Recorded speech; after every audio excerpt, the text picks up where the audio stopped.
मुलं आहेत. मला एवढंच सांगावंसं वाटतं, विशाल परब नावाचा व्यक्ती आमदार होणं ही काळाची गरज आहे. का होणं गरजेचं आहे ही जनता तुम्हाला सांगेल. या मतदारसंघाचा विकास करण्याची बाजू बाजूलाच ठेवा, पण इथली परिस्थिती पाहिली, महिलांना हॉस्पिटल सुद्धा नाही आहे.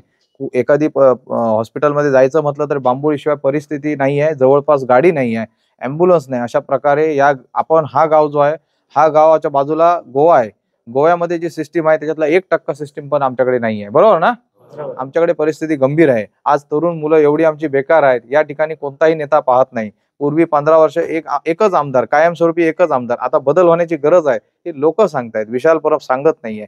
तुम्ही लोकांना विचारा, या ठिकाणची परिस्थिती बदलण्यासाठी इथली जनता सुसज्ज झालेली आहे, सज्ज झालेली आहे. 20 तारीखला या गावात प्रचंड मतदान होणार आहे. या गावाच्या आजूबाजूच्या परिसरामध्ये सुद्धा विशाल परब यांचं विशालमय वातावरण झालेलं आहे. या ठिकाणी कोणी किती काही जरी दिलं, काही जरी द्यायचा प्रयत्न केला तरी सुद्धा या मतदारसंघामध्ये बदल होणारच आहे. काळ्या दगडावरची रेषा आहे. या ठिकाणी महिला वर्ग असतील, ज्येष्ठ असतील, प्रत्येकाच्या मनामध्ये, हृदयामध्ये शेगडी हे चिन्ह गेलेलं आहे.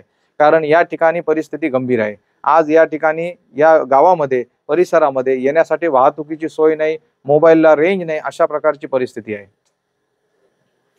बघा, प्रत्येक पक्षाचे बडे बडे नेते येतात. मी काय मोठा नेता आहे, माझ्या स्टेजवरती कोणी नाही. माझ्या स्टेजवरती सर्वसामान्य जनता आहे. आता हे समजा काका आहेत बघा, हे माझ्या स्टेजवरती आहे. हे माझे स्टार प्रचारक आहेत. माझ्याकडे कोण आहे?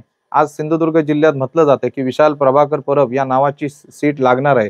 काल 2 चॅनलवरती चालू होतं की अपक्ष सीट दिसते. आता अपक्ष सीट कुठली आहे ती चेक करा. या ठिकाणी मतदारसंघाचा विकास करण्याचा ध्यास आणि इच्छा ही विशाल परब यांच्यामध्ये आहे. इथला स्थानिक आमदार, पूर्वीचे आमदार या ठिकाणी आलेच नाही. आले काय? केव्हा आले नाही? तुम्ही जनतेला विचारा आणि जनता सांगेल ते मी ऐकायला तयार आहे. की ते खूप महान व्यक्ती आहेत, त्यांच्याबद्दल मी बोलणार नाही. आणि या संदर्भात मी 23 तारीखला जेव्हा आपला विजय महोत्सव होणार त्यावेळी जनतेत राहून मी बोलेन या विषयावरती. पण आज मी त्याच्यावर कॉमेंट्स काय